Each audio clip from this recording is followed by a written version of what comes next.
did a little brief intro of each of you, but if you guys want to just take 30 seconds to give a little bit more in depth about yourself and your business. All right, so here you go, Rianna. Hi everyone, how are you tonight? Wonderful, thank you for coming out. Thank you for inviting me. My name is Rianna Young. I'm the founder and CEO of Hounds. We make CBD just for pets. We sell in dispensaries like our good friend Jeremy's, Terp, and we sell online. And what I've found in our business is that it's really just opening the doors with CBD, selling beyond places and selling all over. And I think that gives a different opportunity and a different avenue for people. So I'd love to explore that with you guys. Hi everyone, my name is Jeremy Rivera. I'm the founder and CEO of Terp Cannabis Dispensary, located in Astoria, Queens. We're currently in the process of opening our second location in Oakland Park, Queens. We're a justice-involved, minority-owned adult use retail dispensary, small, mom and pop owned, so just trying to break through the big market. Good evening, my name is Jeffrey Hoffman. I'm an attorney here in New York City. I'm a big believer in events like this where information is exchanged. I think Stacy's doing an incredible job with the pitch event. It's very important that we make events and information available to folks that don't usually get it. As Professor Terrence Coffey, who's a gentleman I also work with, the folks that are supposed to get the message don't usually get the message. And I'm just a tremendous believer in what Stacy's doing here tonight and the other events. And thank you all for showing up tonight. Really appreciate it. This is where the work gets done in Kansas, New York. Thank you. All right, beautiful. Okay, so I'm going to start right away with the first question, which kind of dives a little deeper into your intros, which is what does, particularly for the entrepreneurs here, what does scaling up currently look like for your particular business? So we are still bootstrapped. So scaling looks like selling to me, because every sale goes into the bulk of our business. That's why we have to be in hundreds and hundreds of retailers and just really push it. You know, we have salespeople that push us in other states, and behind the scenes digital graphics people that are able to do, because you can't sell, manage, market, and do everything yourself. But I do it all myself. And scaling also looks like going to 2 and 3, 4, 5, maybe 10 places sometimes in a day. You know, you have your little list on Google and you're like, okay, I'm gonna talk to you, I'm gonna talk to you, but it's following up and it's creating new products and really making sure the products that you have are as good as you can make them. I've reformulated specific products and make sure that it's a better product instead of coming up with something new and just keeping this little thing. And just bringing more and more to the table and bringing more value to customers. I think a lot of times people forget that, like, it's the value you're bringing to customers. And it's not all about just like, I had a very good mentor that always taught me, leave the last dollar on the table for your customer. And that's something that's always stuck with me.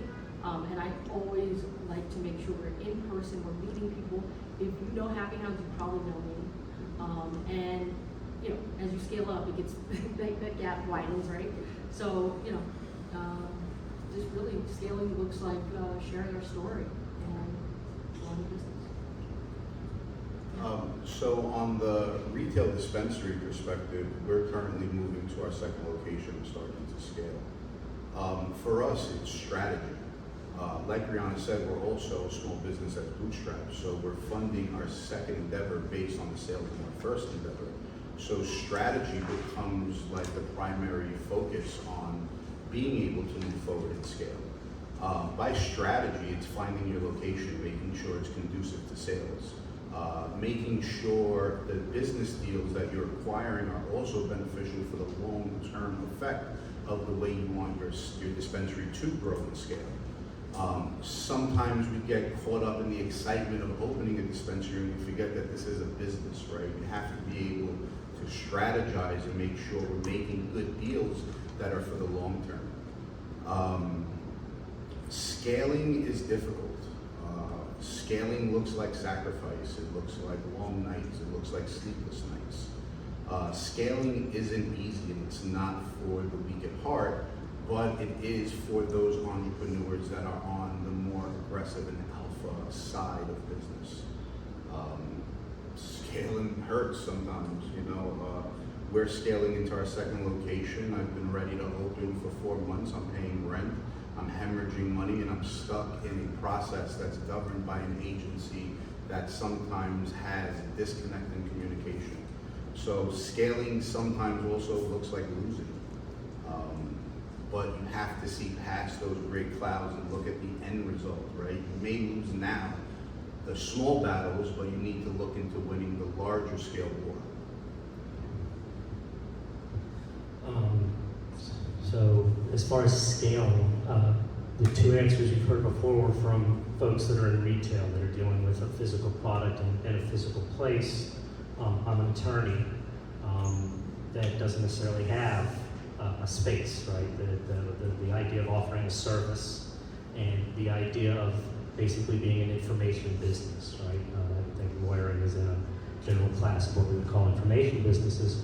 For me, scaling is all about technology. So I'll give you an example. All businesses, whether they know it or not, have some type of sales funnel and sales chain that goes from the first awareness of the customer to becoming a potential customer, to becoming a customer, and then having a customer record of that customer. What did they do with you? Do you owe them money? Do they owe you money? You know, all of these things about the customer. We're now in a stage where technology is available to pretty much all companies to be able to do this. So for example, for lawyers, there's what you call a client management system. And I use one called Clio. And it lets me do everything that we just talked about, from running ads on Google, which I don't do that really at all, but it's a capability I could have. Like, I have a website where I have a form that people can fill out the form, and that information automatically comes into a system and goes all the way down the chain to becoming a client, and then that whole client record. And then that is integrated with QuickBooks, so all my accounting is done. Everything is directly integrated out of that client management system. It's connected to my bank account, so there's the two ledgers, so my accountants can do everything they need to do there. That is kind of a baseline technology that I think all companies in this day and age can use to improve their processes and understand their customers better. I'll now mention just the bugaboo, this scary term AI, which I think a lot of people think is some entity that's coming to eat the world, and it's really not.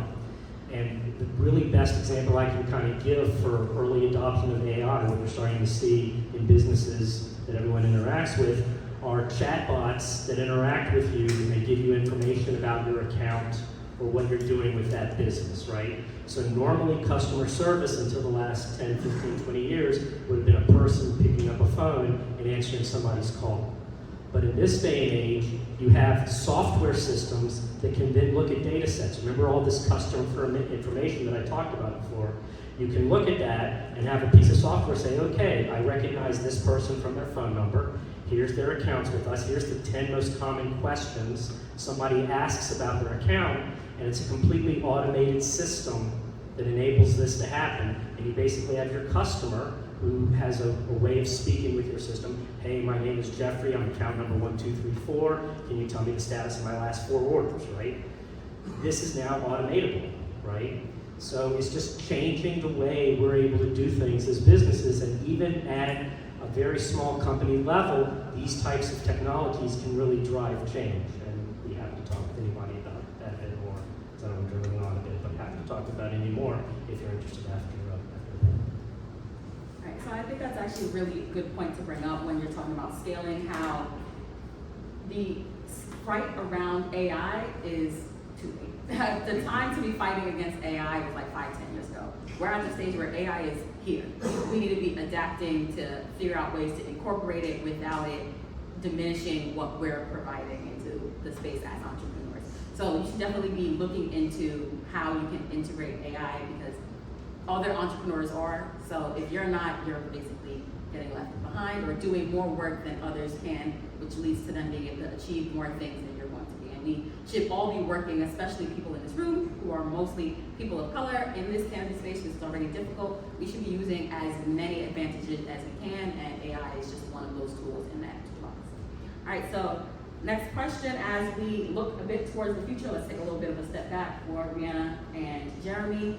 So I don't know what your guys' fundraising looked like in the earlier stages for your business, but when it came time to infuse capital into your business, whether it was your personal funds or investors, however you raised your capital to get your business off the ground, how did you prioritize, where you put that capital? Like, how did you find this is what was immediately needed as a product-based business, this is what was immediately needed as a retailer? So we finance loans. There are certain women's organizations out there that give low interest loans here in New York. We just paid back our first loan, and that was very exciting. That's really nice. It's really nice. Thank you. I just got a new one, so it's being a whole You're gonna keep doing that. Yeah, Doing that that's first the one. cycle. Yes. Awesome. Thank you. And so packaging, products, touring, just finding the best. And you mess up so much. You're like, oh, I overpaid for this the first time around, I'll never do it. Or geez, I can be paying that, and then you realize volume is the name of the game. And having your customers buy volume is also the name of the game. Sometimes you're so excited and so feel so lucky to be, okay, yeah, we'll take you in. And you're like, here, you can buy whatever you want. But you really have to slow down and say,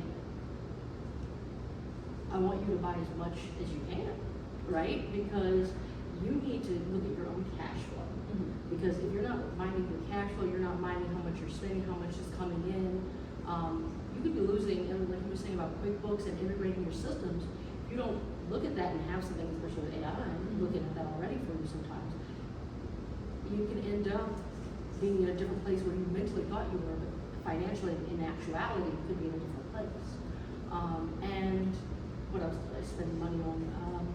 So websites are not so expensive anymore. You can go on Shopify, you can go on, I recommend Shopify for products. Amazon, we sell on Amazon, so that's a great place for us. It's pretty inexpensive to put up an Amazon account. Shipping is a big cost. It's great that we can ship across across state lines, but the shipping has gone up dramatically, almost doubled, I would say. So really being strategic on how you are getting a shipping account, reaching out to, FedEx is and UPS, because sometimes all the accounts where you can get in that cheap rate, you call in. But yeah, less granular. That's more like the CBD product base, but a lot of the THC people do not ship. You should not be putting your weed-based products in the mail. Please don't. It's federal crime. illegal. That's a federal crime. Do not do that. It's illegal. But if you're CBD, by all means, go ahead. Exactly, but also it's what else did we do to scale? But that was your And now running Google Ads, I guess that's a big one. Yes, Okay. yeah, and finding out. So there's a lot of words you can use, words you can't use. I've had things knocked down, hair processors taken off, just because I used the wrong word. Like I used CBD instead of hemp. I used we were on Square. Square took us off because I put relieves anxiety from CBD pet products. And it's like you want to tell your customers what you actually are doing, because they need to understand what they're buying. But at the same time, you have to be aware of these systems that, just right between the lines. You always gotta know what's appropriate for you to do, what's legal for you to do, what you can kind of get away with, and kind of like threading that needle very carefully. So disclaimer, right? Like everybody's scaling works different, and what works for us at Terp Bros may not necessarily work for everybody. So we're currently in a position that we are scaling, right? We were able to fund the scaling based on the sales of our first location.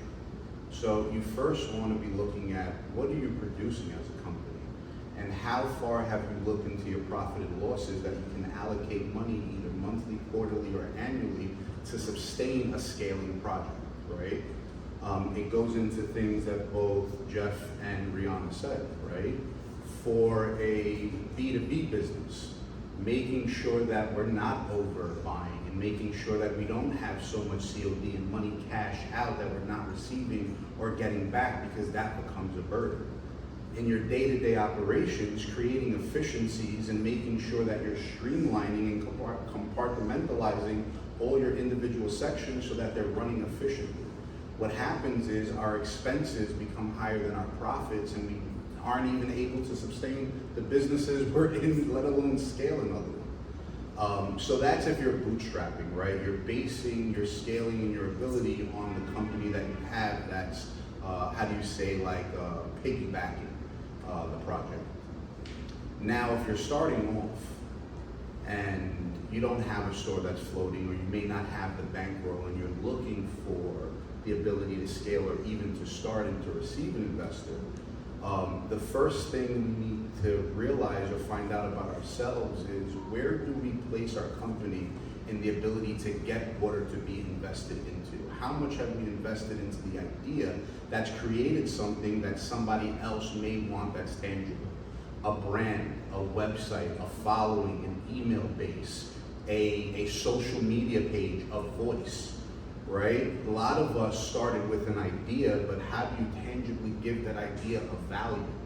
You have to invest inside of that idea. You have to create a pitch. You have to create a story behind the brand that's going to entice an investor to want to believe in you, to give you money, right? I met somebody from Missouri the other day, and startup, fully vertically integrated. I asked, same question, how did you start up, bro? Like, where'd you get all this money from? He's like, I crowdfunded $8 million between 115 friends and family. Work. I couldn't even get $1,000 for bail from friends and family, let alone $25 million. Like, come on, So what works for one may not necessarily work for another, and you have to create your own path and strategy to find out how your brand is translatable to an investor. That's actually a really good point, and I feel like you guys both touched on it, where for cannabis, a lot of people, well, I don't know if they're doing it as much anymore, kind of have that idea, well, it's weed. If you open, they'll buy. Like, if you're selling, true. that's not how it works. True. You absolutely have to get your branding down. You have to get your name out there, because there's so many that are out there.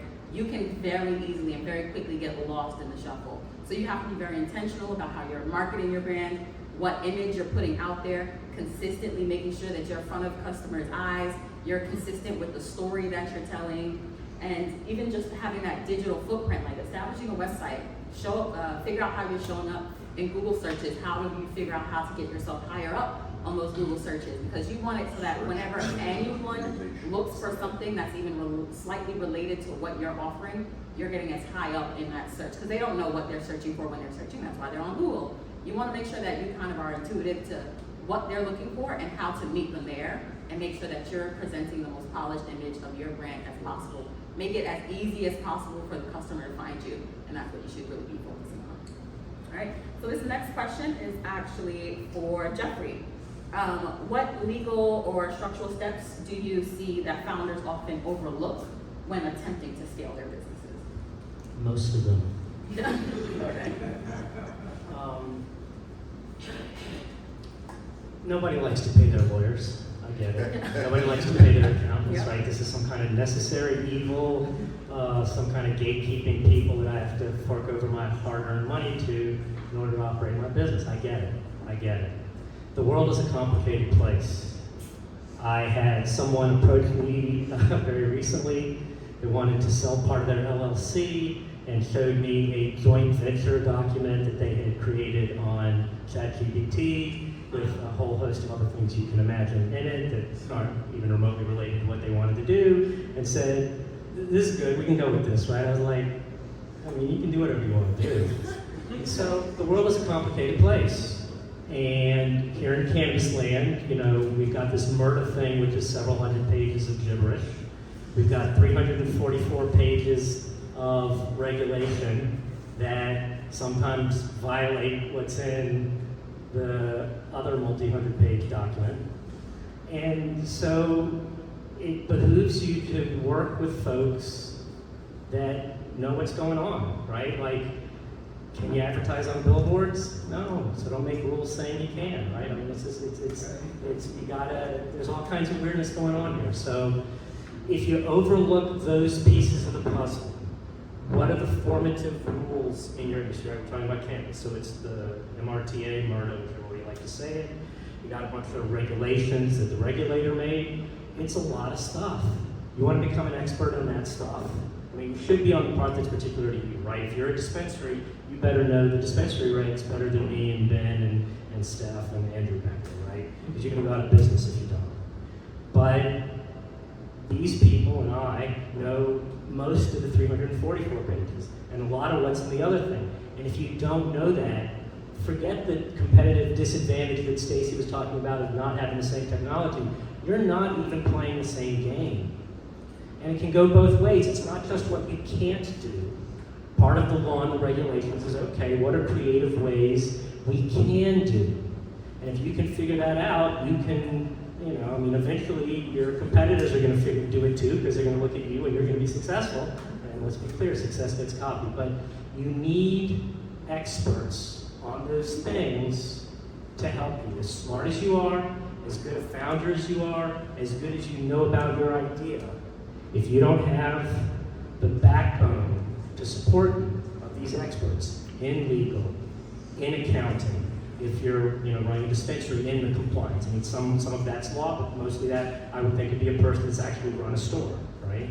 So this is critical, and I do think a lot of founders tend to think, I'll say this the wrong way, I'm so smart, I know everything, I can do this myself, I can read all 344 pages of those regs, I'm going to know what's going on, I can read this 57-page lease that talks about indemnity and certificate of insurance, and I don't really know what that stuff is, but what the heck, I'll sign it anyway, right? So I'm just saying, that tends to get overlooked, especially at a very early stage, because there's not a lot of money to pay these folks, right? And some of the better folks in the industry, and we've got some of them here in the room tonight, will work with folks, will help get them where they need to be with the understanding that, hey, it's maybe a gig that's not going to pay off, but boy, when it does, it's really a rewarding relationship. And so don't scrimp on that, because ultimately you're only going to hurt yourself. Even if you're successful, you're going to have done something that will diminish or put that success at risk. That $1,500 with an expert, they would have dotted the I, they would have crossed the T, and instead of owning 10% of your company, you own up 90% of your company, right? This matters. That's such a really good point, because I know personally, even though I'm not operating, I'm not licensed, I'm not in that realm just yet, I know that when you're the type of person that comes from the background where like, I'm gonna make $1 out of 15 cents, you're gonna try and find different avenues in which I don't have to pay someone, because there's very little money there to pay anyone, and the more I pay you, the less I have to survive, essentially. So we are accustomed, especially people that are social equity entrepreneurs, accustomed to having to find ways around spending dollars. But in this space, in most spaces, but particularly in this cannabis space, you will absolutely reach a point where that is detrimental to you and is actually costing your business more money. Scared money doesn't make money. You have to spend that money if you want to actually get your business off of the ground correctly and move forward in a efficient way, which will end up being less costly to you in the long run. All right, so next question I actually have for the entrepreneurs. It's about what was most challenging, or at least the hardest part for you trying to grow your cannabis business within this particular market, and what are some ways that you kind of work through that? Like, what are the difficulties and the tricky parts that you found getting your business off the ground? So being self-distributed is something that's very difficult. Oftentimes distributors, they only touch THC-based products, right? And also it's explaining to sometimes, not all dispensaries, but some, that pet owners do want to come in and get their pet products there. And that it would be a trusted place because they are the experts of cannabis, right? So that's where, what your local pet store, I love my pet store retailers, but they can't really educate my customers on cannabis. And how CBD works in the pet's body and calming them down and all those things, right?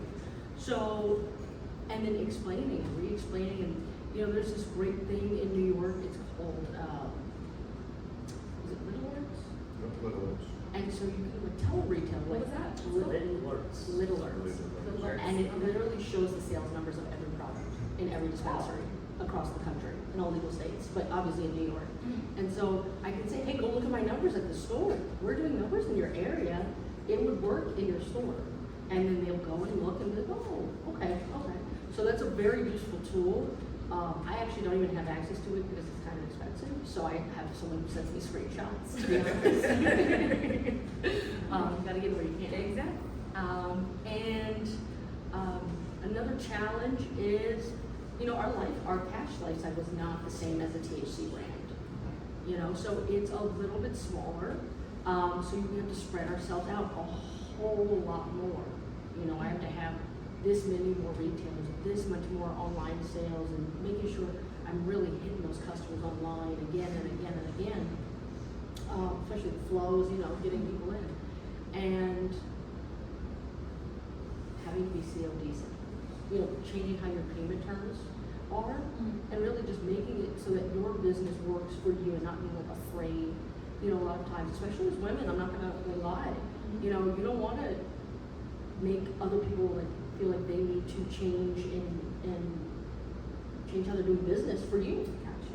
Okay. And I've just learned, this is what it is, this is how we get paid, this is how we do it, and that's it. And it's really changed my perspective. And it wasn't that what I had wasn't good enough or how people saw my business. It was, I just wasn't asking for what I wanted up front and making it clear and being consistent on it. And doing that really did change. So that entrepreneurial voice, basically, like standing your ground for your product. Exactly. Okay. And as you get into it more, you become more confident and you know what you're doing. You're not like, oh, I just started doing this like a year or two ago. Now we're in our third year. It's like, okay, I know what I'm doing. And people say when you hit your third year, it kind of in business it changes a little bit. And I Did you notice that? oh my gosh. Okay. Oh my gosh. There are sleepless nights, but not as many. Okay, so it gets used to, you get to the habit of running that. And things become a lot things are smoother. Things are just a lot smoother. Just gotta keep pushing. A lot more That's the hardest part. confident. Okay. Can you just ask the question? Sure, I absolutely will. It was long, it was a long question. No worries. What was some of the harder, sorry, let me pull it up so I don't get it wrong. What was some of the most challenging parts of getting your business off the ground, and how did you work through that? Businesses are, all businesses, not only cannabis, they're scary, they're difficult, they're usually a big change in our lives, they're a big step for us to take. Especially people from marginalized communities, to take the little bit that you have and invest into yourself a lot of the times is the hardest step, right? But that's where it really starts, is believing in you and in believing in the product, or believing in the mission statement that you're standing for. Never giving less to, always giving more. And creating not only a product that stands the test of time, but creating for a dispensary an experience that continues to bring returning customers into the door. Retail is a business that's like a business to customer, right? But more your bud tender who is a consumer to another consumer, right? Like my bud tenders are consumers, they know the product, right? They're talking to other consumers about what they love, and I'm as an owner able to provide my bud tenders with a product that they're proud of, right? But that also goes into your system and your operations and how you're running your business. What is it that you're looking at into products to bring in, and how are you marketing those products? And what are your strategic partnerships with brands, and how do your brands help you promote the product more?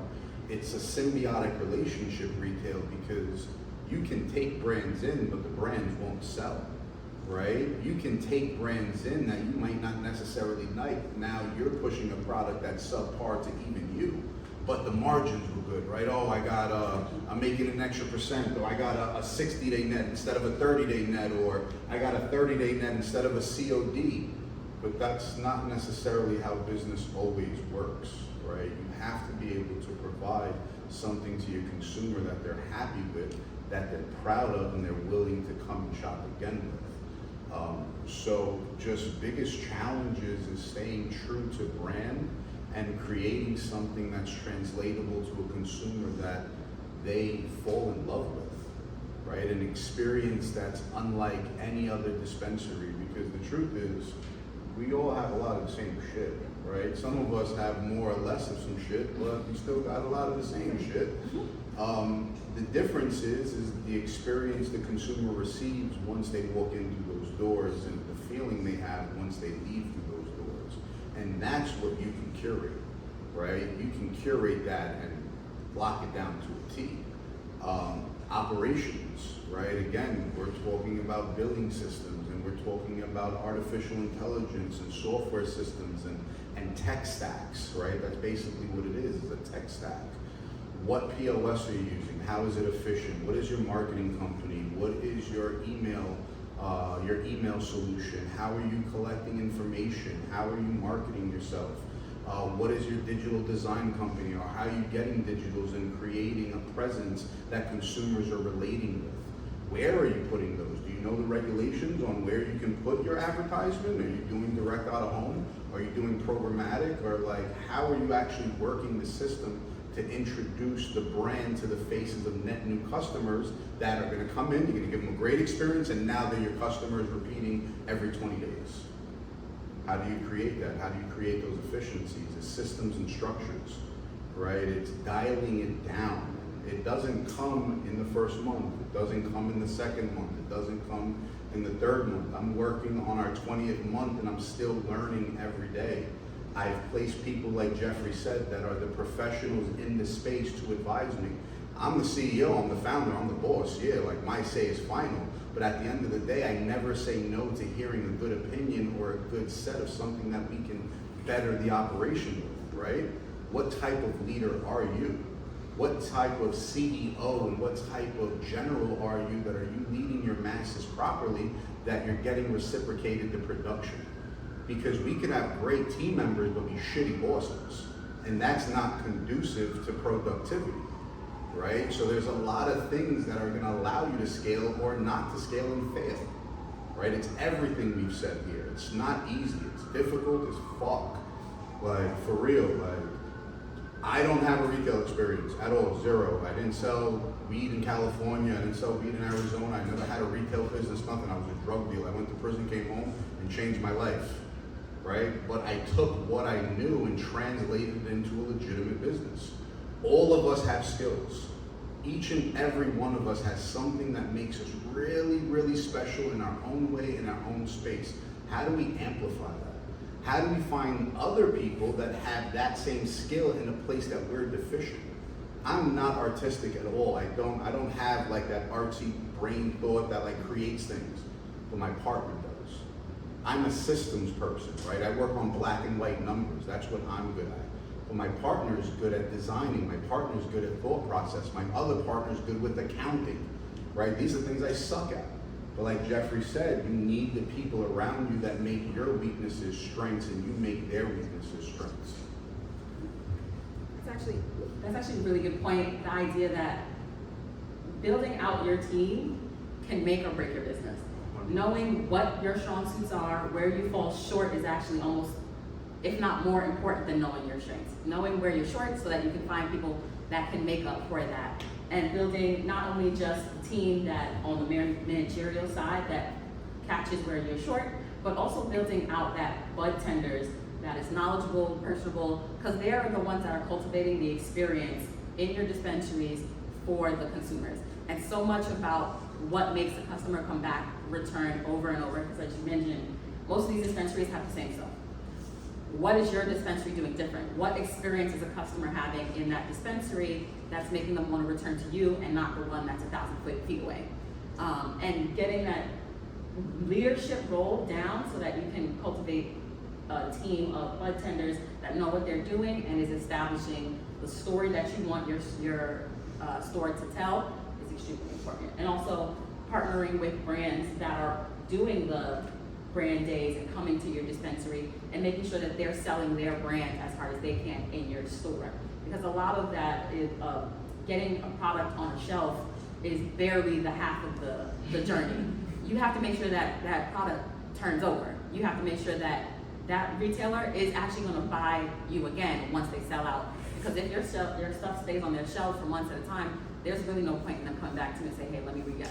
So you wanna make sure that you're partnering as a retailer with building a team as a retailer with bud tenders that are selling those products appropriately, but also with the brands that are coming in, educating not only the customers, but also the bud tenders to make sure they are up to date on all the features of your brand and all of that. All right, so that leads us a bit into the next question, which is, what was the mindset shifts you may have had? Because I know that you mentioned that you were not a retailer prior to opening your dispensary. I'm not 100% sure what your background was before this, but if you had to have a shift in mindset or get yourself more so into the leadership role, what challenges did you face, particularly as a leader in your new business that you started when you originally started it, that helped you go from like that survival mode when you first started the business to getting to the place where you're now growing, you're establishing, you're expanding to another location, you're expanding the amount of stores you're in? What are some kind of leadership mindsets that you kind of had to shift yourself into? So my background is actually government politics. So I was a chief of staff in Albany. I run a lot of campaigns. I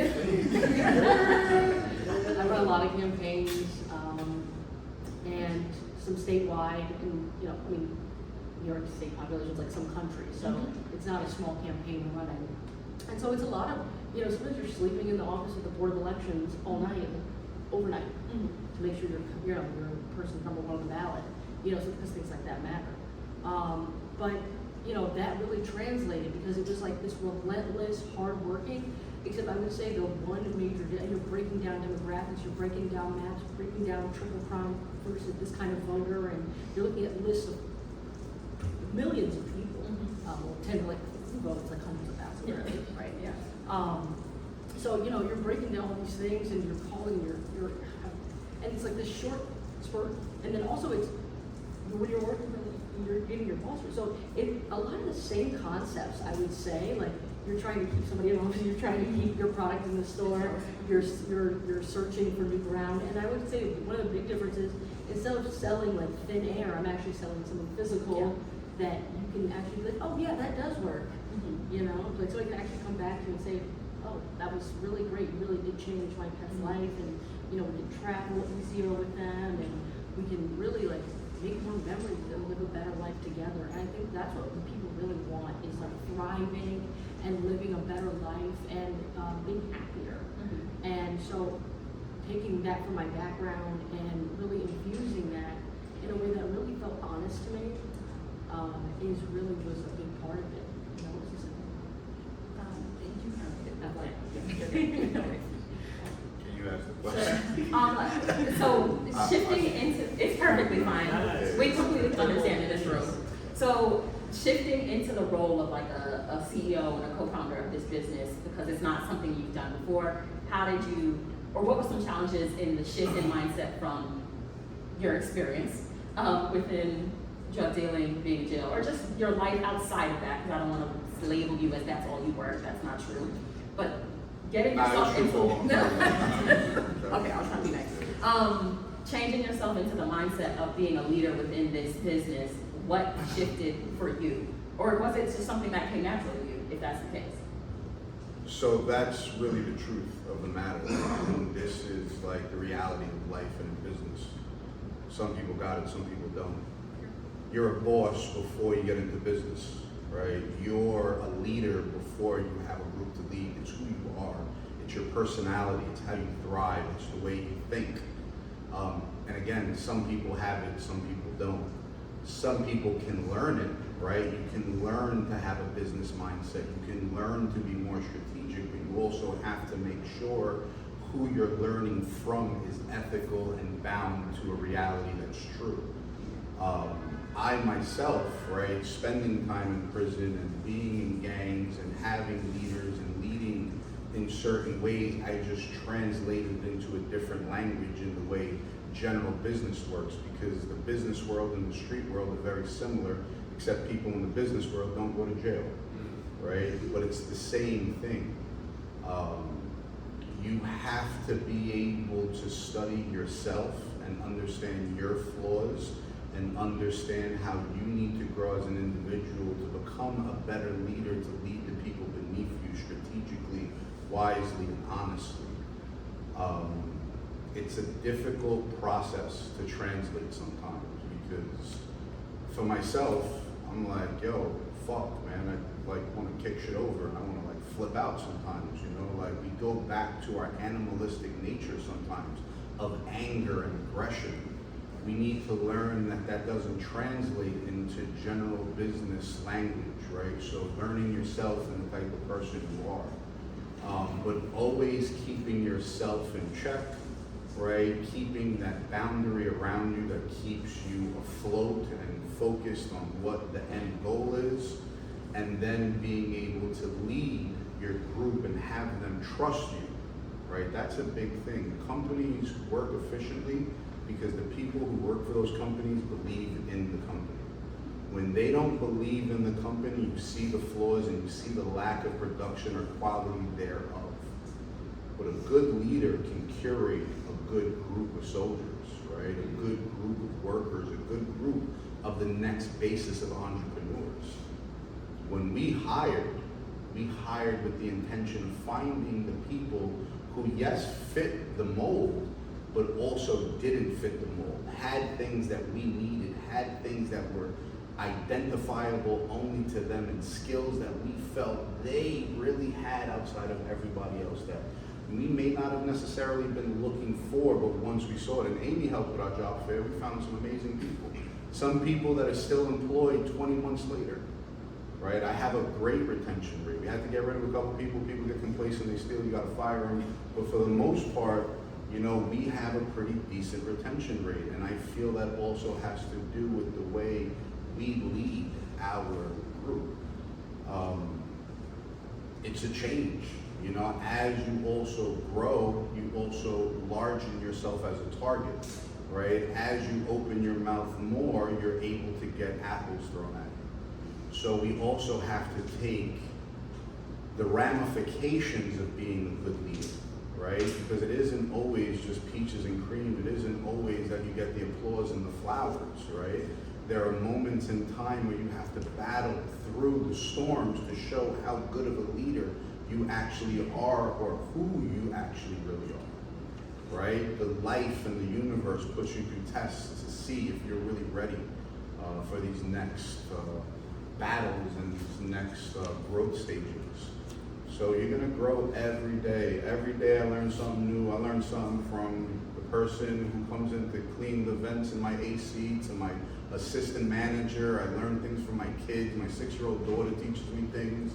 You know, there's certain perspectives that I've never thought of looking at until I had a conversation. I'll probably learn something today from somebody, right, that I'm gonna take and I'm gonna curate to my staff, because a good leader learns every day. A good leader never stays stagnant. And if you want to grow and you want to be successful, you can never limit yourself to your ability or potential to outgrow and to out-exceed, and always setting the standard and the bar one step higher, right? Like, got 1 store, no problem, next bar, 2 stores. Once I do 2 stores, it's like, yo, how do we get to 3 stores? How do we go national? How do I go global? Like, what are the next steps, right? And always keeping yourself accountable for your actions also. You like inspired me. All right, beautiful. So we have one last question that's directed towards Jeffrey, and after that, we're gonna do a bit of Q&A. So if anybody has any questions for anybody here on the panel, please get them together, and we're gonna be able to have a little bit of a conversation. All right, so the last question I have for you, Jeffrey, is what's one thing that you wish more cannabis entrepreneurs understood before entering their growth mode? So again, for this particular series, we had it broken down into 3 parts. So the first part was for people that were just starting to kind of raise capital and get their businesses off the ground. The second one was kind of once you're in that conversation of raising capital, and this one is more so once you're open, you're starting to build, your business is open and you're growing now. So for those particular entrepreneurs that are in that space where they're starting to see potential growth within their business and are looking towards the future, what are some things that you would like to see them not overlook, essentially? Things that they should be focusing on? The most important thing to think about is what your capital constraints are going to be. and that is based on what you're doing being federally legal. So, I'll shut the mic drop. Huh? Yeah, we do. Yeah, absolutely. That's good. That's fine. So, normal businesses can get SBA loan. I mean, normal businesses. So we're so used to in our Federally industry, legal. whatever we want to call it. We're able to get SBA loans, are able to rent buildings that have mortgages from Chase and Citi and Bank of America. They don't get their bank account shut down every other week. They don't get their Instagram account shut down just because somebody's having a bad day, right? And so all of this affects your ability to raise capital and where you're going to go and what you're going to do to get it, right? There are certainly things like Benzinga where there are no investor pools that will either invest or perhaps loan into cannabis. If it's going to be a loan, you better already have some type of operating business. I don't, maybe we are at a small level here, but generally debt is not going to be available to you. Somebody's going to want, an immediate hit on return on their money, plus the equity they keep, plus whatever else is going to go on there. And that's simply because this is a riskier situation, right? There's whole hosts of investor classes that simply will not even touch this. There's no exit, particularly if you're going to talk about growing beyond a small medium business scale. There's nothing wrong with those businesses. Those can be very healthy businesses that throw off millions of dollars, if not more. But sometimes investor classes are looking for real exits, right, into the stock markets and other places. If we're talking about businesses that are scaling, I think you're starting to at least look at companies that are of that size. We're not talking about 1 or 2 at a time. Maybe you have 10, 15, 20 employees. You got an idea or a concept or a retail something that's gaining traction. You really got to think about, okay, what is it you're going to do, and how do you appropriately base your growth on those capital limitations, right? You may not be able to do it as quickly, right? Typical fundraise rounds, if you look at a tech company and in a tech bubble, companies can close money in 10 minutes, right? And on the back of a napkin in a bathroom of a restaurant. I mean, these are real stories that I've actually seen happen.